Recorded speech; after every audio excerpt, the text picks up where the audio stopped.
But what Paul is saying about this real genuine threat that's coming from the left today is absolutely right. It's been going on for a long time. And I was going to open with a quote from a chap called Charles Reich, who was a Marxist communist in the 1970s. And he said, there is a revolution coming. It will not be like the revolutions of the past. It will originate with the individual and with culture, and it will change the political structure only as its final act. It will not require violence to succeed, and it cannot be successfully resisted by violence. This is the revolution of the new generation. Now, Charles Reich said this in 1970, and we today are living pretty much at the end of their cultural revolution, their long march through the institutions. And it's all around us. We think we're going to the dogs and the country is not what it was. Well, it isn't.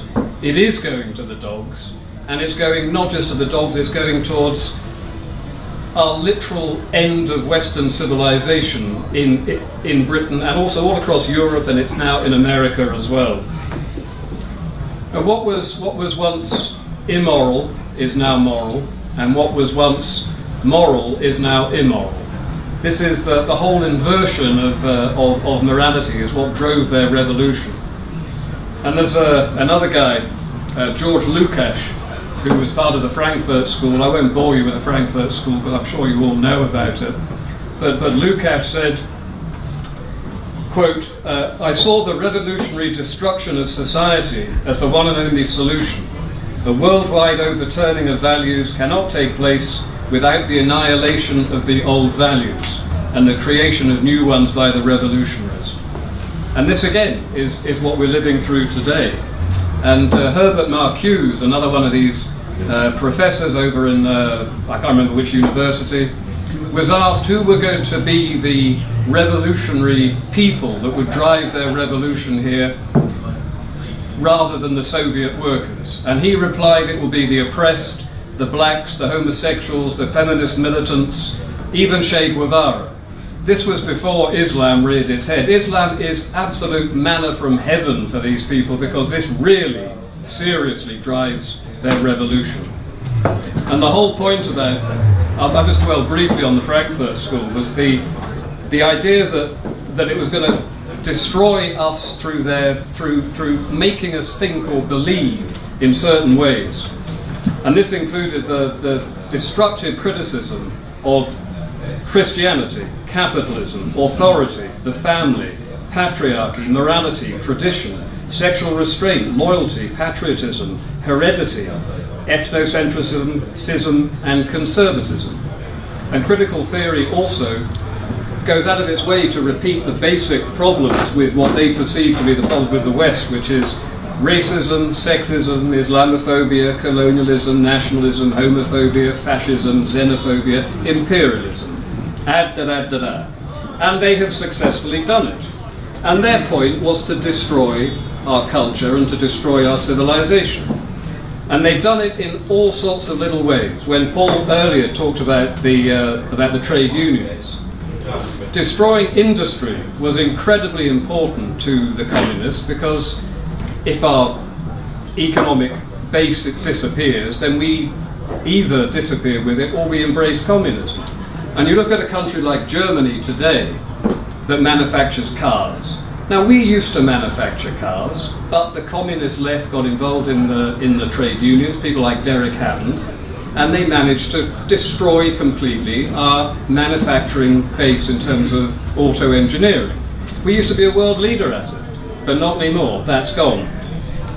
Jack Jones was the president of the TGWU in the 1970s. He's actually on record as being collaborating with Moscow. He was actually doing it. He was being debriefed by people from Moscow. And these are the people that have essentially destroyed our manufacturing engineering base in this country. Now, if you do that, and you then become a white-collar industry country, a country of paper shufflers, you can't just destroy the industry, you then have to destroy education, because if you destroy education, the paper shufflers aren't qualified enough to continue all of their little paper shuffling. So they got into the schools. and they destroyed our educational system. This was incredibly important, and we are now one of the most dumbed down countries in the world when it comes to our educational system, and we used to be at the very top of it. So destroy industry, destroy education, two very important things. Also destroy the family. Feminism was never about a war against men. Feminism was a war against the family, because the family is that one unit that stands between the state and freedom. The state doesn't want families out there. They want little dismembered, fractured members of society that they control. You know, when Lenin was once asked what the real driving force of communism was, and Lenin said one word. He said, it is about control. And when the state gets to control you, they don't want a family. That's just out of their window. Germaine Greer was obviously a feminist, but she was also a communist, and a lot of people don't understand that. She said, back in her Female Eunuch book, in the introduction, she said, women's liberation, if it abolishes the patriarchal family, will abolish a necessary structure of the authoritarian state, and once that withers away, Marxism and communism will have come true, so let's get on with it. Feminism and communism are of the same political ideology. They're there to destroy Western civilization via the family. If you can destroy those things, there are more things you still need to get into. Destroy religion.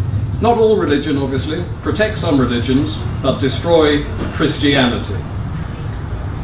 All great civilizations are built around religions, and ours was no exception. We would never have become what we are today without our Christian heritage.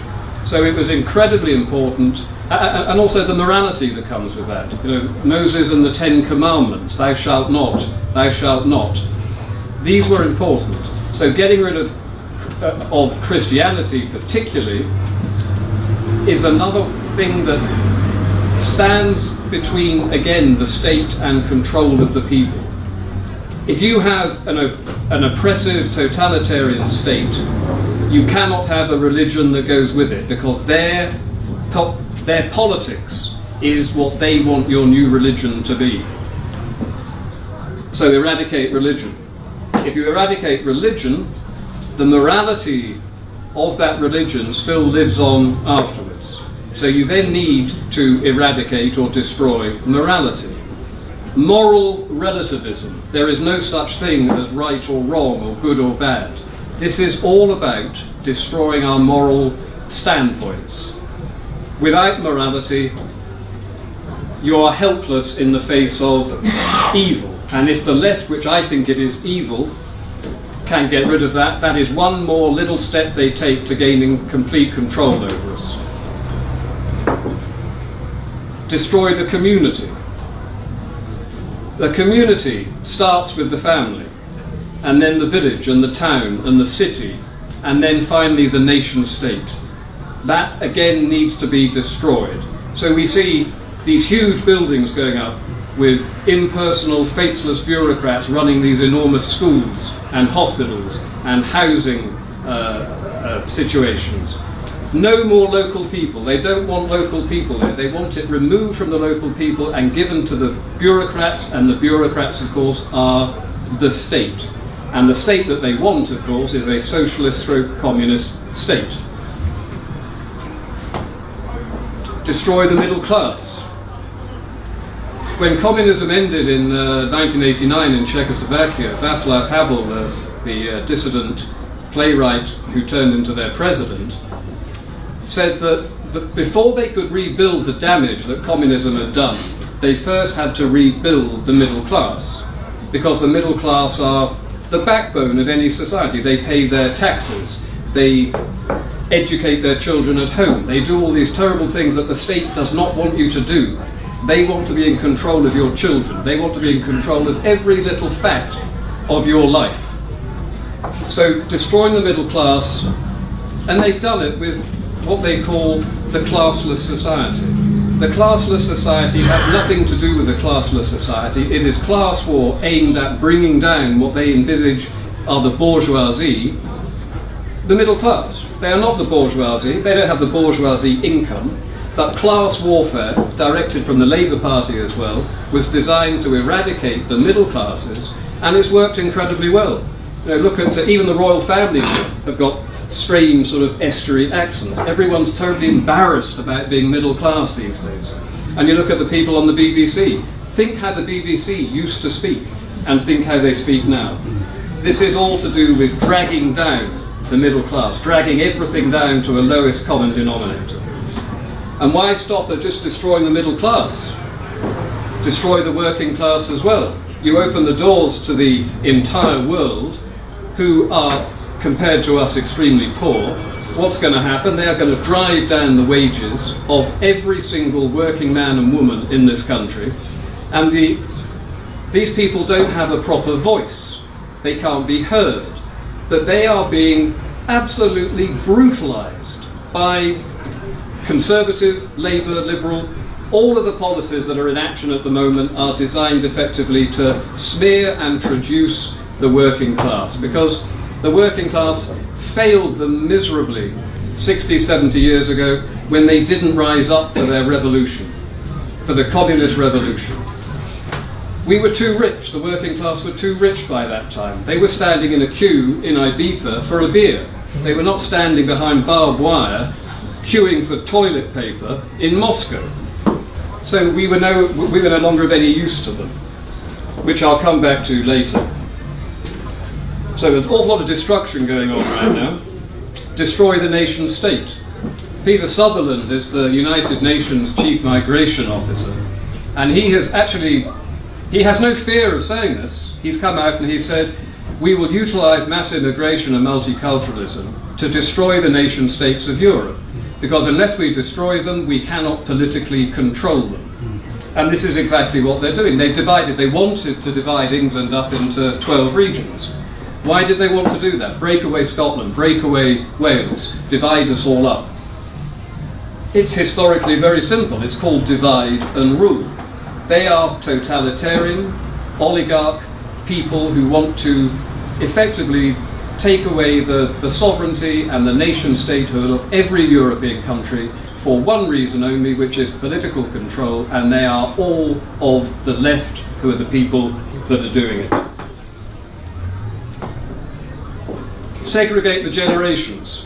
You know, if you go to Africa, old people are wise and old people are listened to. In this country, if you're over a certain age, you're out of the equation, matey. You have reactionary ideas and viewpoints that have no place in modern, progressive, multicultural Britain. You have to be silenced. But they don't silence them by doing anything drastic. They simply remove any ability that they could have to make an impression or to educate younger people, which is why at the BBC, Tom, thank you for coming here tonight, which is why at the BBC nearly everybody is under the age of 35 or 40. There are no old people at the BBC anymore because they have been swept out. They're no longer wanted. They might start telling people all sorts of terrible opinions that might be listened to by the people in the country, so they have to go. So segregate the generations. Promote conformity, pretending it's in the guise of individualism. Have you ever seen a more conformist group of young people in the world than young English, British people today?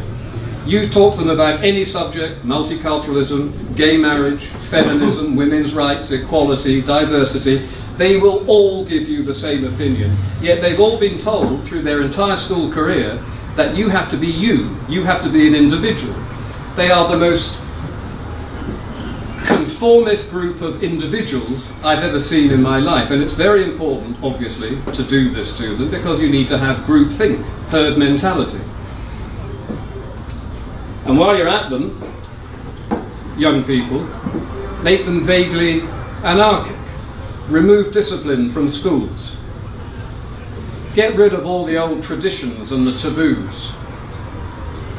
Turn them into little me generations that have no concept of duty or patriotism or morality or honour or sacrifice. Everything comes down to me, pleasure now. Destroy competitiveness. We used to have, this is sort of going back to education again, but we used to have a fantastic educational system. And then they said it was elitist. It was elitist to try to drag people up to this level. We must actually just drag everybody down to the same level. We must promote egalitarianism, not elitism. But if you do that, you end up with the lowest common denominator, and you end up with a pretty dumbed down young population that we have today. And meanwhile, you've got countries like China who believe absolutely in elitism, which is why they're on the up and we're not.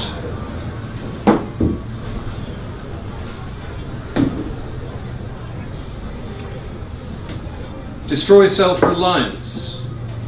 A self-reliant people are not dependent on the state. Socialism, communism requires as many people as possible to be dependent on the state. You know, an astonishing statistic came up recently that the majority of families in this country now take more from the state than they pay in.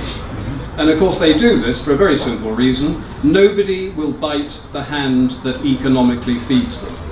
You want to have control, you want to have power over the people, make them dependent upon you, take away their self-reliance, make them be on bended knee in front of you for the little fripperies that they grant you for everyday life, just to survive. Destroy democracy. Now, I'm not going to bang on about the European Union, but the European Union is not a democratic entity. I did not vote for Mr. Juncker, I can't vote him out, I never voted him in. Any laws that they pass today, if I don't like them, there is nothing I or you, we can do about it. Postal votes, introduced by a left-wing government, in the full knowledge that they would be open to abuse. And of course they're open to abuse.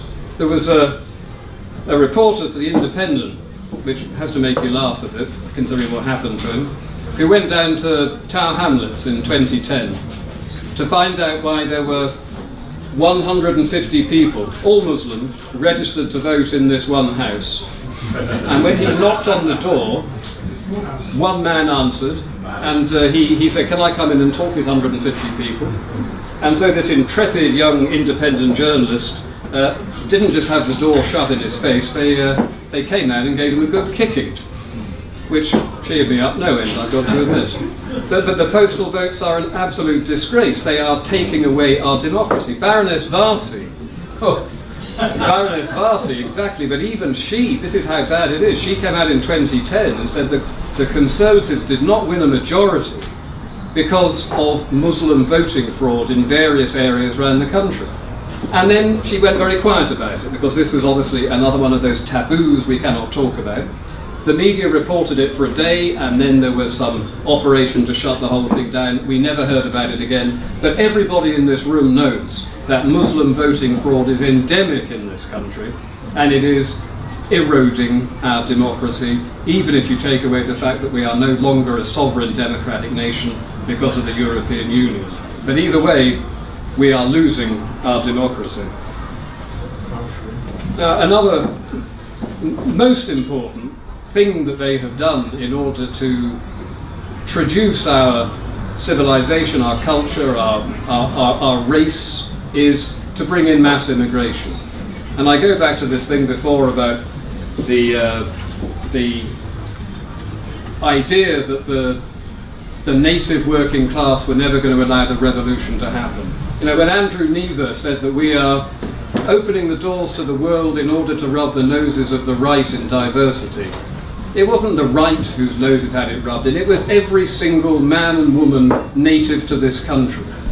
And they are doing it because they want to utilize these people as pawns in their revolution. They need to have social disharmony, social problems that they can then deal with. They can open up new organizations and new anti-racism things and all of this sort of stuff. It's all being done deliberately, and it's being done to erode the national racial culture of this country. And then, having done that, you don't want all of these foreigners coming in who are happy. They are of no use to the left if they're happy. So they introduced multiculturalism, which of course is apartheid, it's division, it's separateness. And they encourage them all to feel that they cannot get very good jobs, they can't do this, they can't do that, they don't get very good education because the evil, colonial, oppressive white man is holding them back.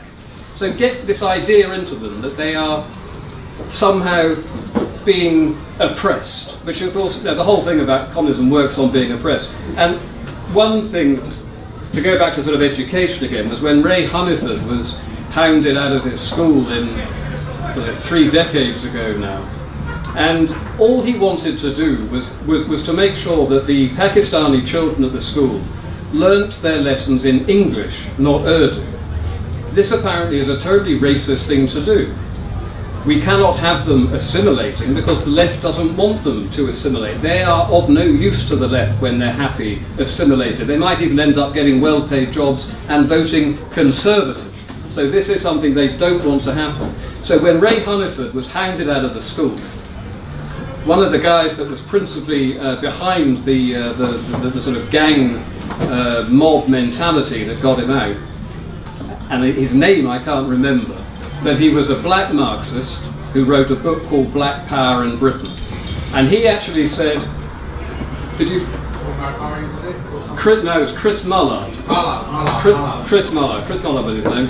And he actually wrote in one of his books about black power in Britain that blacks will leave school angry, embittered, dispossessed, and they will take to the streets with riot with boots and petrol bombs.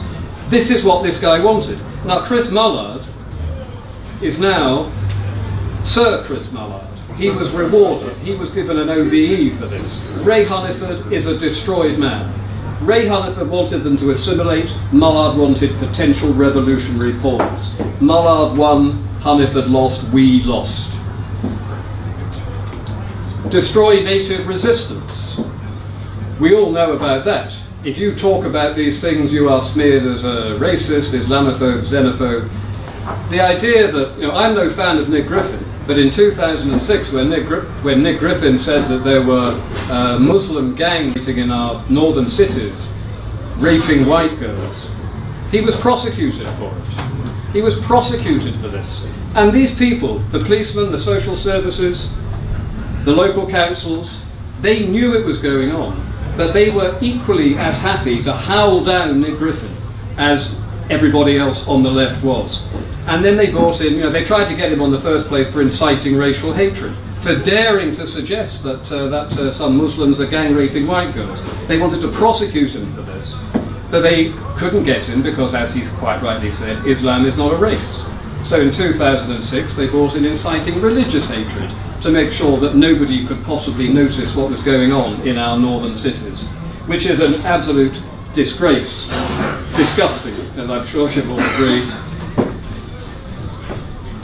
Use selective history to counter native resistance.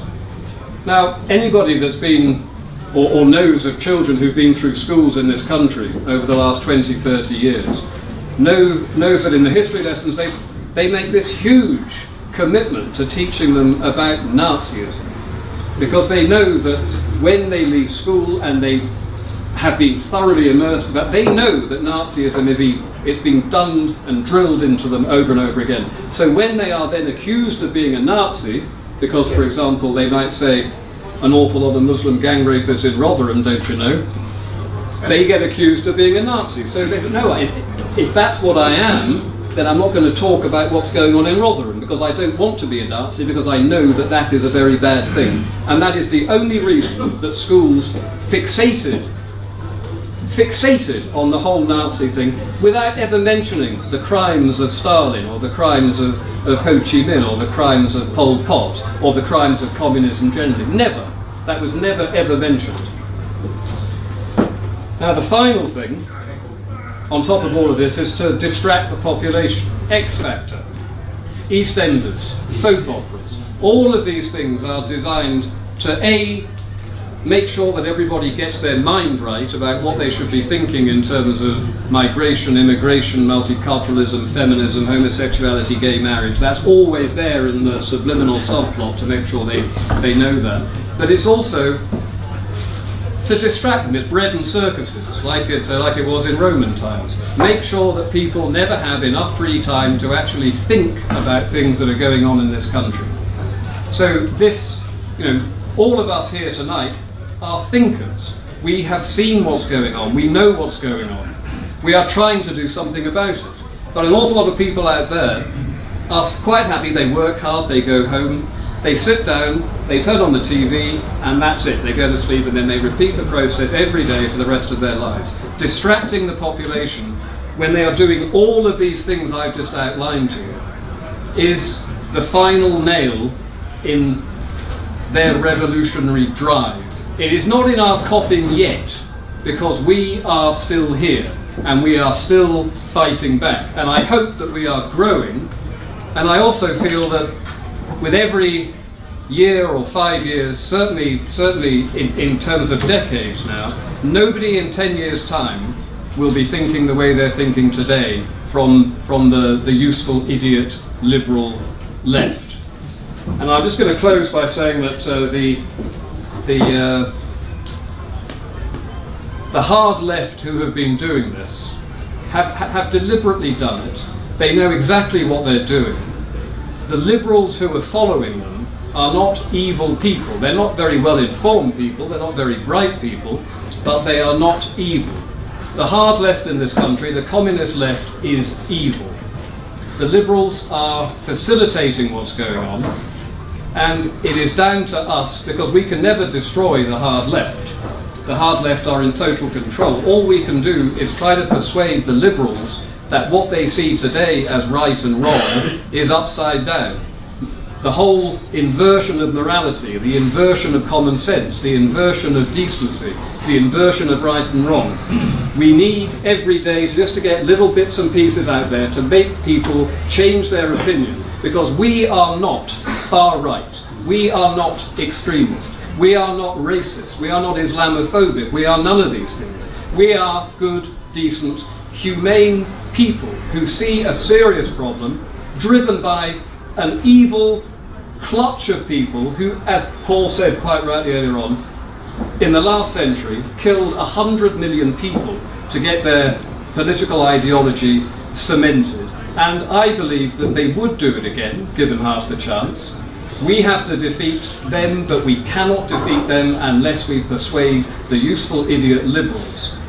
I'm not suggesting that in 10 years' time or 20 years' time we will not be able to defeat them, because by then things may have moved on and it may be considerably more physical than it is today. But in that hopeful period between what is coming down the line and where we are today, our job today is to persuade with intelligence, decency, humanity, and expose the evils of the left and expose the evils of the liberal left, even if they don't understand that they're evil themselves.